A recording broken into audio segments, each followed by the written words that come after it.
नमस्कार मित्रों। इससे पहले हमने थ्योरी पढ़ी थी। आज हम एक्सरसाइज 1.3 को सोल्व करेंगे। इसकी क्वेश्चनों को देखेंगे। तो सबसे पहला क्वेश्चन है कि रिक्त स्थानों में सबसेट या नोट सबसेट को भरकर सही कथन बनाइए। तो यहाँ से हमें बताना है कि ये इसका सबसेट है या नहीं है। तो सबसे पहला वाला क्वेश्चन है 2 3 4। ये एक सेट के अंदर दिया हुआ है 2 3 4 और एक दूसरे वाले सेट में दिया हुआ है 1 2 3 4 और 5। हमें देखना है कि ये 2 3 4 वाला जो सेट है ये सेकंड वाले का सब सेट है या नहीं है। तो हमें ढूंढना है कि इसके सभी अवयव सेकंड वाले के में मिल जाएंगे या नहीं मिलेंगे। तो 2 इसमें उपस्थित है, 3 अवयव 3 इसमें उपस्थित है, अवयव 4 भी इसमें उपस्थित है। इसका मतलब जो फर्स्ट वाला है ये सबसेट है सेकंड वाले का, तो इसको सबसेट है। इसमें सेकंड वाले क्वेश्चन में देखेंगे तो यहाँ से समुच्चय फर्स्ट वाले में है ए बी और सी, जबकि दूसरे वाले समुच्चय की बात करेंगे तो बी सी और डी है।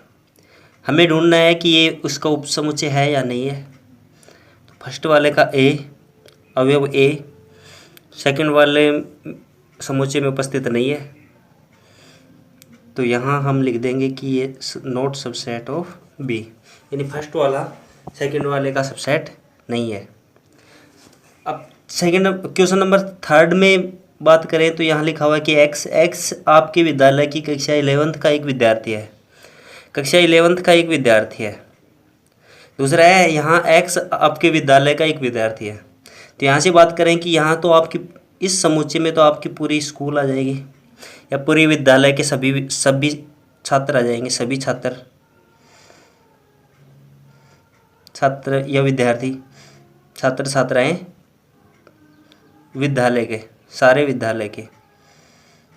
और इस साइड वाले समुच्चय की बात करें तो यहाँ सिर्फ 11th क्लास आएगी। 11th का क्लास। तो यहाँ से इसका कोई भी स्टूडेंट यदि लेंगे तो इसमें उपस्थित होगा, इसलिए ये इसका सबसेट होगा। तो यहाँ हम लिख सकते हैं कि सबसेट ऑफ बी। अब फोर्थ वाले क्वेश्चन की बात करें तो किसी समतल में स्थित एक वृत्त है। तो कोई एक समतल है, मान लीजिए ये एक समतल है, इसमें बहुत सारे वर्त हैं, ये और बड़ा, ये और बड़ा। मान लीजिए इसकी डायमीटर, इसकी जो रेडियस है वो 1 इकाई है, 1 इकाई। इसकी भी 1 इकाई है, इसकी भी मान लीजिए 1 इकाई है, इसकी 2 है, इसकी 3 है। इस प्रकार से होगी। इस प्रकार से एक समतल है जिसमें बहुत सारे ये सर्किल बने हुए हैं। अब बात करते हैं यहाँ से कि x किसी समतल में स्थित एक वृत्त है। ये यहाँ से इस वाले समुच्चय में लेंगे तो इस सारे के सारे सर्किल आ जाएंगे। मान लीजिए इसका ए, ये बी, ये सी, ये डी, ये ई, इस प्रकार से सारे के सारे हो जाएंगे। तो ए बी सी डी और ई, इस प्रकार के सारे जो सर्किल है वो इसमें शामिल हो जाएंगे। सेकंड वाले की बात की जाए तो यहाँ से लेना है कि वृत्त जिसकी त्रिज्या x एक समान समतल यानी इसी समतल में स्थित एक वृत्त है जिसकी त्रिज्या 1 इकाई है। तो यहाँ 1 इकाई वाला यदि लेंगे तो यहाँ से अपने पास एक तो C आएगा, एक ये E आएगा, एक ये वाला आएगा। तो इस प्रकार से ये 2-3 जो सर्किल हैं ये आ जाएंगे। तो हम यदि इसके सभी अवयव इसमें ढूंढना चाहेंगे तो इसमें इसके सभी अवयव उपस्थित नहीं होंगे, इसलिए ये नॉट सबसेट ऑफ बी। तो यहाँ से सबसेट नहीं होगा, यानी इसमें जो भी अवयव होंगे वो इसमें उपस्थित नहीं होंगे। इस प्रकार से इसका सबसेट नहीं होगा। नेक्स्ट वाले में देखिए तो एक्स किसी समतल में स्थित त्रिभुज है। सेम वही तरीके से हम एक समतल लेते हैं, इसमें बहुत सारी त्रिभुज लेते हैं। मान लीजिए एक ए है, एक बी है, एक सी है, एक डी है और एक ई है और एक एफ है। इसमें से सारी की सारी इसमें ले लेते हैं, सारी की सारी त्रिभुजें इसमें ले लेते हैं। x किसी समतल में स्थित एक त्रिभुज है, जबकि दूसरे में लेंगे तो x किसी समतल में स्थित एक आयत है और दूसरा यदि इसी में कोई आयत लेंगे तो वो लेंगे। इस प्रकार से इसके कोई भी अवयव इसमें उपस्थित नहीं होगा, इसलिए नॉट सबसेट ऑफ बी आएगा। यहाँ से नॉट सबसेट ऑफ ये वाला। नेक्स्ट वाले क्वेश्चन की बात करें तो x किसी समतल में स्थित एक समबाहु त्रिभुज है। हमारे पास एक समतल लेते हैं, मान लीजिए समतल ये है, इसमें सभी प्रकार के त्रिभुज है, समबाहु त्रिभुज भी है, 1 नंबर दे देते हैं। दूसरा इसमें ले लेते हैं समद्वि बहुत्रिभुज भी है, इसको नंबर 2 दे देते हैं। तीसरा इसमें विषम बहुत्रिभुज भी ले लेते हैं, इसको नंबर 3 दे देते हैं। और भी बहुत सारे त्रिभुज होंगे इसमें। समकोण त्रिभुज दे देते हैं, इसको नंबर 4 दे देते हैं। इसी प्रकार एक और ले लेते हैं कोई भी, तो उसको न्यूनकोण त्रिभुज दे देते हैं, इसको 5 नंबर दे देते हैं। इस प्रकार से बहुत सारे त्रिभुज है, एक समतल में स्थित है। अब हमारे पास 2 समुच्चय दिए हुए हैं। एक तो समुच्चय है कि x किसी समतल में स्थित एक समबाहु त्रिभुज है, तो यहाँ से समबाहु त्रिभुज यदि लेंगे तो एक वाला लेंगे। अब बात करते हैं कि x किसी समतल में स्थित एक त्रिभुज, यहाँ हर प्रकार के त्रिभुज लिए जा सकते हैं। तो इसका मतलब इस वाले समुच्चय में 1 भी आएगा, 2 भी आएगा, 3 भी आएगा, 4 भी आएगा, 5 भी आएगा, और जो भी हैं इसमें सारे आ जाएंगे। अब हमें देखना है कि क्या ये वाला अवयव इसमें उपस्थित होगा कि नहीं होगा। यदि हम इसको देखेंगे तो यहाँ हमें इसमें ये उपस्थित मिलेगा। और यदि एक के सभी अवयव बी में उपस्थित हों तो ए सबसेट होता है बी का, इसलिए ए सबसेट ऑफ बी, यानी ये इसका सबसेट होगा। और ये वाला चीज इसमें लगाएंगे। सेम ऐसा ही इसमें करेंगे तो यहाँ से है कि x एक समप्राकृत संख्या है, इसका मतलब 2, 4, 6 इस तरह से ये संख्याएं आएंगी। अब दूसरे इस वाले समुच्चय की बात करें तो x एक पूर्णांक संख्या है, तो ये 0 से स्टार्ट होगी, 1, 2, 3 और इस तरह से हो जाएगी। अब यहाँ से हमें देखना है कि इसके सभी अवयव इसमें उपस्थित होंगे कि नहीं होंगे। तो ये पूर्णांक संख्याएं हैं, पूर्णांक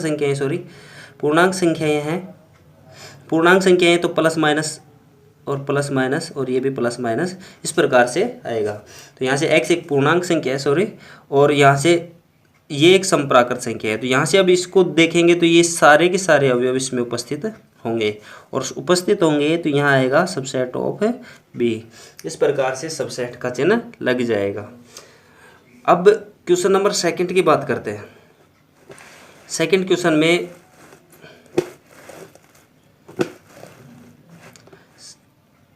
सेकंड वाले क्वेश्चन में देखना है कि जांचिए कि निम्नलिखित कथन सत्य है अथवा असत्य है।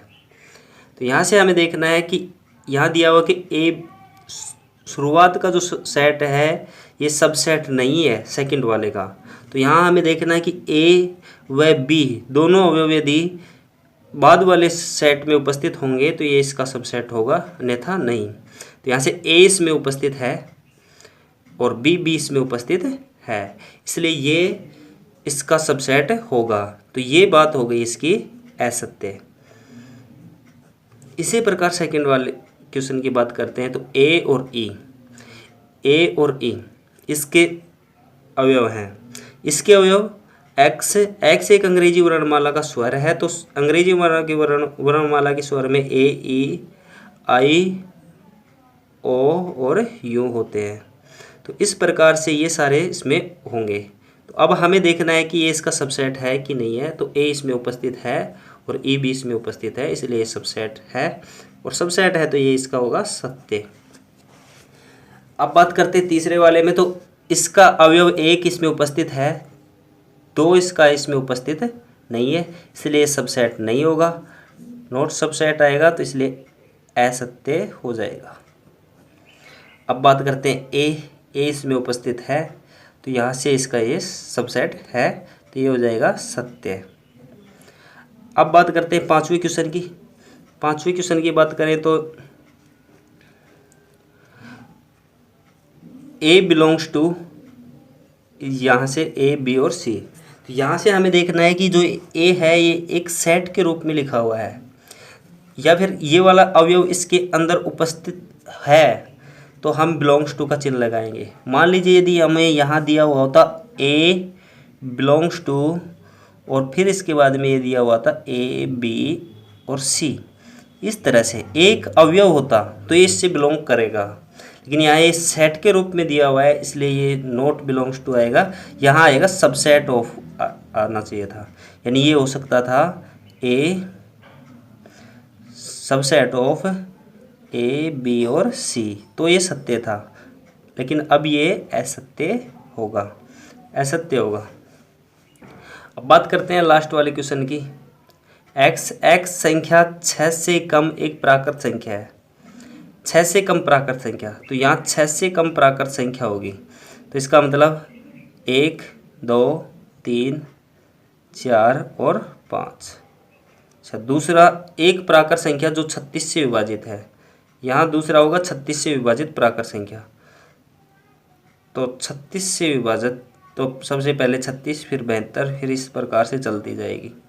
तो इसके सभी अवयव इसके अंदर उपस्थित हमें नहीं मिलेंगे, तो नोट सबसेट आएगा, सबसेट नहीं है, इसलिए ये क्या हो जाएगा, असत्य, असत्य। क्वेश्चन नंबर थर्ड की बात करें तो मान लीजिए कि ए है, इसके अवयव है 1 2 और फिर ये यहाँ से आएगा 3 और 4 और 5। 3 और 4 एक सेट के रूप में लिखे हुए हैं। निम्नलिखित में से कौन सा कथन सत्य है और कौन सा कथन सत्य नहीं है। तो अब सबसे पहली बात है कि दिया हुआ है कि सेट 3 और 4 बिलोंग्स, वो सबसेट है ऑफ ए, सबसेट ऑफ ए। तो यहाँ हमें 3 और 4 समुच्चय ए का अवयव होगा। यहाँ हमें दिया हुआ है 3 और 4 जो ये है, ये पूरा का पूरा अवयव है किसका, ए का। ए का अवयव है तो ये बिलोंग्स टू होगा, ना कि सबसेट ऑफ। तो यहाँ से ये सबसेट नहीं होगा, ये बिलोंग्स टू होगा, तो यहाँ से इसको ये क्या हो जाएगा, असत्य। ये कथन सत्य नहीं है, असत्य। बात करें इसकी तो ये बिलोंग्स टू ए, सही है, ये इसका अवयव है तो ये बिलोंग्स टू आएगा, तो ये सत्य हो जाएगा। अब बात करें इसकी तो यहाँ से देखो, इसको ये इसका अवयव था 3 और 4, लेकिन इसको एक सेट के रूप में बनाया गया है, दोबारा से इसमें मंजिला कोष्टक लगाया गया है। इसका मतलब ये हुआ कि ये इसका सबसेट होगा। ध्यान रखना, यदि अवयव था 3 और 4 एक का अवयव था, यदि इसको उप समुच्चय में बनाया जाएगा तो इस पर डबल मंजिला कोष्टक लगेगा और ये सबसेट हो जाएगा, सबसेट ऑफ ये सत्य हो जाएगा। अब बात करें एक इसमें इसका अवयव है, इसलिए ये बिलोंग्स टू आएगा, ये भी सत्य होगा। एक इसका उपसमुच्चय नहीं होगा। यदि इसको उपसमुच्चय बनाना होता, इसमें मंजिला कोष्टक लगा के इसको उपसमुच्चय बनाते, तब ये इसका उपसमुच्चय होता, तो ये हो जाएगा असत्य, असत्य। अब बात करें 1 2 और 5, 1 2 और 5 सही है, ये 1 2 और 5 इसके सबसेट होंगे, तो ये सही है, ये भी हो जाएगा सत्य।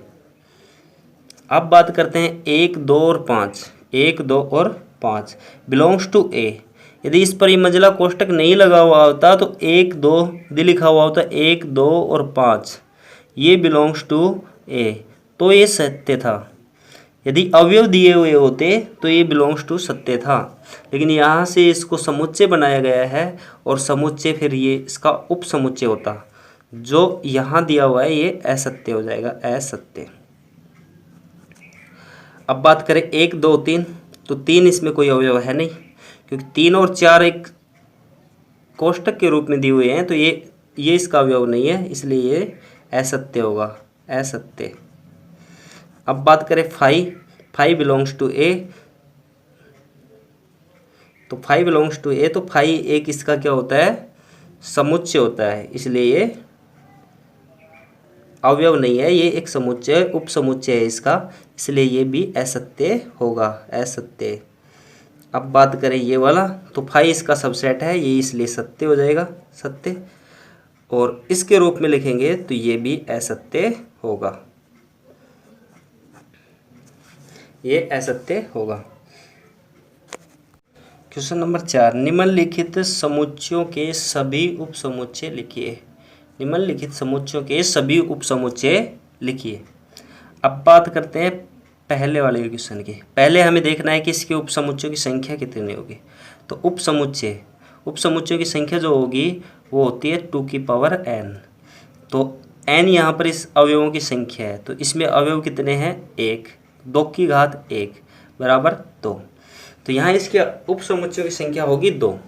तो उप समुच्चय क्या क्या होंगे, एक तो हो जाएगा a, और दूसरा इसका उप समुच्चय क्या हो जाएगा 5 इसका एक उप समुच्चय होगा। इस प्रकार इसके 2 उप समुच्चय की संख्या होगी 2। सेकंड की बात करें तो यहाँ अपने पास अवयव हैं दो अवयव, तो 2 की घात 2, तो यहाँ जाएगा 2 गुणा 2 यानी 4, अवयवों की संख्या होगी 4। अवयव कौन कौन से, उप समुच्चय कौन कौन से होंगे, तो उप समुच्चय होंगे अपने पास, यदि यहाँ ये ए माने तो पी ए इक्वल टू अपने पास हो जाएगा, सबसे पहले तो यहाँ हो जाएगा एक फाई, पहला तो हम लेते हैं फाई, दूसरा एक अवयव हो जाए, एक समुच्चय हो जाएगा, उप समुच्चय हो जाएगा ए, दूसरा हो जाएगा इसका बी, तीसरा इसका हो जाएगा ए बी, और चौथा इसका फाई है। इस प्रकार से 4 समुच्चय उप समुच्चय होंगे, 1 2 3 और 4। अब बात करते हैं तीसरे वाले की। तो तीसरे वाले की बात करें तो यहाँ इसकी घात हो जाएगी, यहाँ अवयवों की संख्या है 3, इसलिए 2 की घात 3 बोले तो 8 हो जाएगा ये। और पी ए यदि हमें निकालना है, यानी उप समुच्चयों की संख्या 8 आएगी, तो उप समुच्चय कौन कौन से होंगे, तो पहला तो हम लिख देते हैं फाई, सेकंड वाले में आ जाएगा 1, थर्ड 2, फोर्थ पर आ जाएगा 3, और 5वें नंबर वाला आएगा इसमें 1 और 2, 1 और 2, 6वें नंबर पर आएगा 2 और 3, 7वें नंबर पर आएगा 3 और 1, 8वें नंबर पर आएगा 1 2 और 3। इस प्रकार से हमारे पास 8 हो जाएंगे, 1 2 3 4 5 6 7 और 8, उप समुच्चय की संख्या हो जाएगी 8। यहाँ बात करें तो यहाँ अवयवों की संख्या हो जाएगी 0, यानी 2 की घात 0, और इस प्रकार से हमारे पास आ जाएगा 1, उप समुच्चय की संख्या हो जाएगी 1। पी ए की बात करें तो ये आ जाएगा हमारे पास 5, यानी इसका उप समुच्चय ओनली और ओनली 5 होगा, ये इसका उप समुच्चय होगा। बात करें 5 वाले क्वेश्चन की, तो 5 वाले क्वेश्चन पर चलते हैं। यहाँ लिखा हुआ है पी ए में कितने अवयव होंगे यदि ए इक्वल टू 5, यदि ए इक्वल टू 5 है तो ए में अवयवों की संख्या 0 होगी, इसलिए नंबर ऑफ पी ए की बात करें, नंबर ऑफ पी ए की बात करें तो 2 की पावर n आएगा, और 2 की पावर n इक्वल टू 0 आ जाएगा, तो ये आ जाएगा 1, तो नंबर ऑफ पी ए आ जाएगा 1। और जो पी ए होगा, पी ए बराबर क्या हो जाएगा, ये पी ए बराबर हो जाएगा ओनली और ओनली 5। क्वेश्चन नंबर 6, निम्नलिखित को अंतराल के रूप में लिखिए। अब हमारे पास पहला क्वेश्चन है, इसमें दिया हुआ है x बिलोंग्स टू r, यानी x एक ऐसा अवयव है जो r से बिलोंग करता है, यानी r में से लिया जाएगा x का मान। ये दिया हुआ है कि -4 से तो x का मान हमेशा बड़ा रहेगा, और 6 के बराबर भी हो सकता है और इससे छोटा भी हो सकता है। तो यहाँ इसका मतलब हमारे पास जो रियल नंबर है उनमें से हमें लेना पड़ेगा, और -4 है, इससे छोटा नहीं होना चाहिए, तो इसका मतलब -4 है ना, तो ये शामिल होगा, और शामिल नहीं होगा तो इस साइड से खुला अंतराल लेंगे, खुला अंतराल ध्यान रखना है। और यहाँ से हमारे पास जो 6 है ये शामिल भी होगा, इसलिए यहाँ से इसको लेंगे तो यहाँ ये आएगा एक बंद अंतराल। तो एक साइड से क्लोज इंटरवल है और दूसरी साइड से ओपन इंटरवल है। इस प्रकार से इसको यदि हम इस प्रकार से भी लिख सकते हैं, ओपन इंटरवल को 2 तरीके से लिखा जाता है, तो ओपन इंटरवल को इस प्रकार से भी लिख सकते हैं, और ये सेम ऐसा ही रहेगा। सेकंड वाले क्वेश्चन की बात करें तो x बिलोंग्स टू r, ये सब रियल नंबर से बिलोंग करेंगे सब के सब, तो यहाँ से x बिलोंग्स टू r, यहाँ दिया हुआ है कि -12, ये जो x का मान है -12 से बड़ा रहेगा और -10 से छोटा रहेगा, इसमें -12 भी शामिल नहीं है और -10 भी शामिल नहीं है। तो इस प्रकार के को लेंगे तो यहाँ से दोनों के दोनों ओपन इंटरवल होंगे, दोनों साइड से ओपन इंटरवल होगा, इसको ओपन इंटरवल ही बोलते हैं। इसको सेमी ओपन इंटरवल या सेमी क्लोज इंटरवल बोलते हैं, इसको ओपन इंटरवल बोलेंगे। तो -12 और यहाँ से जाएगा -10, दोनों साइड से ओपन रहेगा। और इसको दूसरे तरीके से भी लिखना चाहें तो दोनों तरफ से ओपन इंटरवल लगा सकते हैं, -12 और -10, इस प्रकार से लिख सकते हैं। अब थर्ड क्वेश्चन की बात करें तो x बिलोंग्स टू r, यहाँ x का मान है 0 से बड़ा और उसके बराबर और 7 से छोटा रहेगा। इसका मतलब 0 शामिल करना होगा, 0 को शामिल करना है क्योंकि इसके बराबर है, और 7 से हमेशा छोटा रहेगा, 7 इसमें शामिल नहीं होगा। तो यहाँ इस साइड से ओपन इंटरवल लगेगा, या फिर इसको लगा सकते हैं 0 और ओपन इंटरवल। अब बात करें फोर्थ वाले क्वेश्चन की, तो यहाँ x बिलोंग्स टू r, यहाँ x का जो मान होगा वो 3 से बड़ा और उसके बराबर, 3 के बराबर भी, और 4 से छोटा और उसके बराबर, इस प्रकार में आएगा। तो इसमें 3 भी शामिल होगा और 4 भी। इस प्रकार से दोनों साइड से हमारे पास क्लोज इंटरवल आएंगे, यहाँ आ जाएगा 3 और 4, और इस प्रकार से इंटरवल में दर्शा सकते हैं, अंतराल में दर्शा सकते हैं। बंद अंतराल बोलते हैं इसको अर्धबंद अंतराल या अर्ध खुला अंतराल बोलते हैं, इसको खुला अंतराल बोलते हैं, और इसको भी अर्धबंद या अर्ध खुला अंतराल बोलते हैं। 7th वाले क्वेश्चन की बात करें तो निम्नलिखित अंतरालों को समुच्चय निर्माण रूप में लिखिए। समुच्चय निर्माण रूप में लिखेंगे इसको, तो हमें ध्यान रखना है कि -3 और 0 दोनों को शामिल नहीं करना है। अब यहाँ यदि हम इसको समुच्चय निर्माण के रूप में लिखेंगे तो x, और जो ये x होगा ना, ये x बिलोंग्स टू r, हर में r से बिलोंग करवाएंगे। और इसके बाद में अब x के बारे में बताना है, तो -3 को शामिल नहीं करना, लेकिन इससे बड़ा रहेगा हमेशा x, और 0 को भी शामिल नहीं करवाना, लेकिन इससे छोटा रहेगा x। तो इस प्रकार से इसको समुच्चय निर्माण में लिख सकते हैं। x बिलोंग्स टू r, -3 से बड़ा रहेगा हमेशा और 0 से हमेशा छोटा रहेगा, ना इक्वल नहीं होगा। इस प्रकार से इसको लिख सकते हैं। नेक्स्ट वाले की बात करें तो x सेम वही, x बिलोंग्स टू r, यहाँ तक कोई चेंज करने की ज़रूरत नहीं है। यहाँ से हमें देखना है कि 6 और 12 दोनों को शामिल करवाना है, यानी इनको इक्वल लगाना है, इक्वल। तो यह 6 से तो बड़ा और बराबर, बड़ा और बराबर x रहेगा हमेशा, और 12 से छोटा और बराबर हमेशा रहेगा x का मान। इस प्रकार से इसको लेस देन इक्वल और ग्रेटर देन इक्वल दोनों चीज़ लगा सकते हैं। अब बात करें तीसरे वाले में, तो इसमें क्या करना है, x, और x जो है वो बिलोंग करेगा r से बिलोंग करता है। और अब यहाँ से जो हमारे पास जो 6 है ये शामिल नहीं होगा, इसका मतलब 6 से हमेशा बड़ा रहेगा x का मान 6 से हमेशा बड़ा रहेगा, और 12 से हमेशा छोटा और उसके बराबर भी हो सकता है, बराबर हो सकता है, क्योंकि इसको शामिल करना है। इस प्रकार से हम इसको लिख देंगे। अब फोर्थ वाले क्वेश्चन की बात करें तो यहाँ से हमारे पास है x बिलोंग्स टू r, और सेम वही -23 और -23 को शामिल करना है, इसलिए इसको इक्वल का चिन्ह भी लगाएंगे। x हमेशा -23 से बड़ा और उसके बराबर भी हो सकता है, लेकिन 5 से हमेशा छोटा रहेगा, प्लस के 5 से हमेशा छोटा रहेगा। इस प्रकार से इस साइड में इक्वल का चिन्ह नहीं लगाएंगे। तो इस प्रकार से हम इसको जो हमें अंतराल के रूप में दिया हुआ है उसको समुच्चय निर्माण रूप में भी लिख सकते हैं। नेक्स्ट 8वां क्वेश्चन है, निम्नलिखित में से प्रत्येक के लिए आप कौन सा सार्वत्रिक समुच्चय प्रस्तावित करेंगे। तो सबसे पहले पहला वाला है कि समकोण त्रिभुजों का एक समुच्चय। ये एक आपको समुच्चय दिया हुआ है, ये इसके लिए सार्वत्रिक समुच्चय की जरूरत पड़े तो हम लेंगे कि एक समतल में स्थित त्रिभुजों का समुच्चय। एक समतल है जिसमें स्थित बहुत सारी त्रिभुज हैं, उनका प्रकार अलग अलग तरीके से हो सकते हैं, कोण के आधार पर त्रिभुज हो सकती हैं, किसी भी तरीके से ले सकते हैं। तो यहाँ हम लिखेंगे कि एक समतल में स्थित त्रिभुजों का समुच्चय, एक समतल में स्थित त्रिभुजों का समुच्चय, या फिर हम लिख सकते हैं, यहाँ लिखा हुआ है समकोण त्रिभुजों का समुच्चय, तो सार्वत्रिक, यदि सार्वत्रिक समुच्चय लेना चाहें तो हम लिख सकते हैं त्रिभुजों का समुच्चय।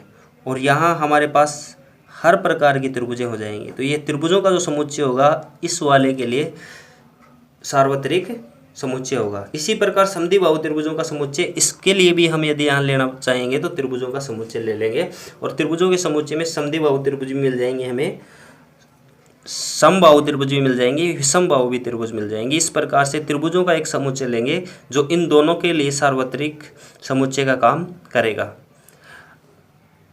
अब 9th वाले क्वेश्चन की बात करें तो यहाँ लिखा हुआ है कि समुच्चय ए 1, 3, 5, समुच्चय बी जिसके अवयव 2, 4 और 6, समुच्चय सी जिसके अवयव 0, 2, 4 और 8 प्रदत्त हैं। इन तीनों समुच्चय ए, बी और सी के लिए निम्नलिखित में से कौन सा या कौन से सार्वत्रिक समुच्चय लिए जा सकते हैं। तो सबसे पहले हमें ये देखना है कि इन सब के लिए सार्वत्रिक समुच्चय यदि हमें लेना है, इन सब के लिए सार्वत्रिक समुच्चय यदि हमें लेना है, तो यहाँ से सबसे पहले हमें इन सब के अवयव उसके अंदर उपस्थित होने चाहिए। तो हमें ढूंढना है ए, बी और सी के लिए यदि सार्वत्रिक समुच्चय लेना है तो ए, बी और सी तीनों के अवयव जिसमें उपस्थित हो जाएंगे वो सार्वत्रिक समुच्चय हो सकता है। तो यहाँ से हमें देखना है ए के अवयव हैं 1, 3, 5, तो ए के सभी अवयव इसमें ढूंढने हैं, तो 1, 3 और 5 मिल गए हैं। बी की बात करें तो 2, 4 और 6, 2, 4, 6 यहाँ देखेंगे तो 2, 4, 6 ये भी उपस्थित हैं इसमें। इसके बाद में देखेंगे 0, 0 इसमें उपस्थित है, 2 इसमें उपस्थित है, 4 इसमें उपस्थित है, 8 इसमें उपस्थित नहीं है। तो इसलिए ये इसका सार्वत्रिक समुच्चय नहीं होगा, ये इसका सार्वत्रिक समुच्चय नहीं होगा। फाई एक ऐसा समुच्चय होता है जिसमें कोई भी अवयव उपस्थित नहीं होता, तो ये किसी का भी सार्वत्रिक समुच्चय नहीं होगा, या इन तीनों का सार्वत्रिक समुच्चय नहीं होगा। अब बात करें तीसरे वाले की, तो यहाँ हमें देखना है, तो यहाँ से 1, 3, 5, 1, 3, 5 इसमें उपस्थित हैं।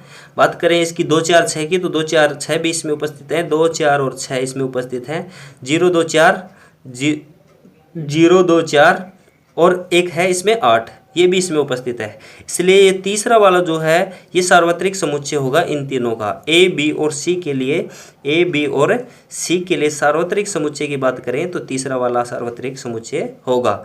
और चौथे वाले की बात करें तो इसमें 0 उपस्थित नहीं है, ये इसलिए ये ए, बी और सी का सार्वत्रिक समुच्चय नहीं होगा। उम्मीद करता हूँ कि मेरा ये वीडियो आपको पसंद आया होगा। यदि ये वीडियो आपको पसंद आए तो इसे लाइक, शेयर और सब्सक्राइब करना न भूलें। धन्यवाद।